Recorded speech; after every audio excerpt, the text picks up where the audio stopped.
So beautiful, so elegant, just looking like a wow. Wow, awkward child থেকে highest paid actress. চলুন জেনে নেই বলিউডে আসার আগে সুপার হট দীপিকা পাডুকোনের জীবনটা কেমন ছিল। আমরা অনেকেই জানি না দীপিকার জন্ম কিন্তু ডেনমার্কের রাজধানী কোপেনহেগেনে, কারণ তার ফ্যামিলি তখন সেই শহরেই থাকত। তার বাবা প্রকাশ পাডুকোন তরুণ বয়সে কিন্তু ইন্ডিয়ার স্টার ব্যাডমিন্টন প্লেয়ার ছিলেন। তবে দীপিকার জন্মের পরপরই তারা ব্যাঙ্গালোরে শিফট করে যান। তাই দীপিকার পড়াশোনা বা বেড়ে ওঠা সবই এই কর্ণাটকের রাজধানীতে। দীপিকার বয়স এখন ৩৭, যদিও তাকে ইজিলি ২৭ বলেই চালিয়ে দেয়া যাবে। এখন ভারতের সেরা মুভি স্টারদের একজন হলেও স্কুলে থাকতে তিনি খুব একটা সিনেমা দেখতেন না।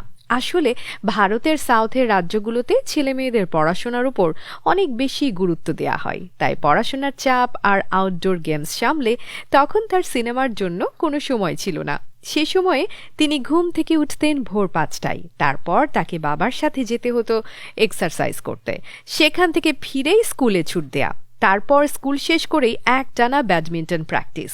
তার এই অ্যাথলেটের জীবন ছিল শোবিজ ইন্ডাস্ট্রি থেকে অনেক দূরে, কিন্তু তার যে ৫ ফিট ৬ ইঞ্চি হাইট, অপূর্ব মুখশ্রী আর অসাধারণ সেক্স অ্যাপিল, তাতে তার মিডিয়ায় আসাটা জাস্ট সময়ের ব্যাপার ছিল। ছোটবেলা থেকেই দীপিকা কিন্তু মাল্টি ট্যালেন্টেড।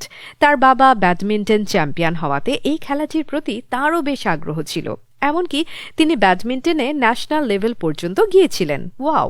কয়েকদিন আগেই তাকে অলিম্পিক পদক জয়ী পিভি সিন্ধুর সাথে ব্যাডমিন্টন খেলতে দেখা গিয়েছে। পিভি সিন্ধু তো বলেই ফেলেছেন দীপিকা ব্যাডমিন্টন কন্টিনিউ করলে ওয়ার্ল্ড চ্যাম্পিয়ন হতে পারত। ভালো কথা। দীপিকার ছোট বোন আনিশাও কিন্তু একজন নাম করা গলফার। ওরে বাবা! এ লেভেল কমপ্লিট করার পর দীপিকা সোশিওলজিতে অনার্স করার জন্য ইউনিভার্সিটিতেও ভর্তি হয়েছিলেন, কিন্তু ফার্স্ট ইয়ারে থাকার সময় তাকে ড্রপ আউট হয়ে যেতে হয়, কারণ তখন চারদিক থেকে তার কাছে সেরা সব মডেলিং অ্যাসাইনমেন্ট আসছিল। এখন হাজারো মানুষের সামনে আইটেম গানে পারফর্ম করলেও ছোটবেলায় দীপিকা ছিল খুবই ইন্ট্রোভার্ট স্বভাবের, কিন্তু একবার মডেলিং শুরু করার পর তার সব স্টেজ ফিয়ার চলে যায়। তার প্রথম সুপারহিট বিজ্ঞাপন ছিল লিরিল সাবানের। এরপরেই যথারীতি মুম্বাই থেকে তার অফার চলে আসতে শুরু করে। কিংফিশার ফ্যাশন অ্যাওয়ার্ডসে তিনি জিতে নেন মডেল অব দ্য ইয়ার পুরস্কার।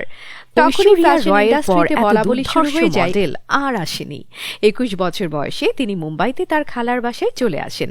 এরপর হিমেশ রেশমিয়ার চার্ট বাস্টার নাম হে তেরা গানের মিউজিক ভিডিও করে তিনি হয়ে যান সবার হার্ট থ্রব। বলিউডের টপ প্রডিউসাররা তখন তার পেছনে লাইন দিয়ে পড়ে যায়, কিন্তু দীপিকা চাইছিলেন আরেকটু প্রস্তুতি নিয়ে সিনেমায় নামতে, তাই তিনি ভর্তি হয়ে যান অনুপম খেরের ফিল্ম একাডেমিতে।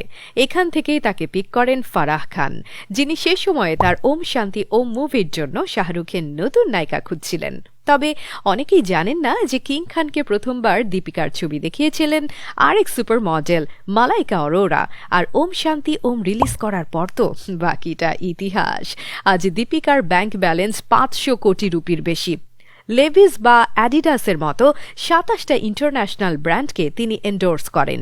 এর সাথে তিনি খুলেছেন নিজের প্রোডাকশন হাউস। ২৬ তলার উপর তার সি ফেসিং পেন্ট হাউসের মার্কেট প্রাইস এখন ১২০ কোটি রুপির বেশি। সো ফ্রেন্ডস, আপনাদের মধ্যে কে কে আছেন দীপিকা পাডুকোনের ফ্যান? কমেন্ট সেকশনে জানাতে ভুলবেন না। কথা হচ্ছে নেক্সট ভিডিওতে। বাই।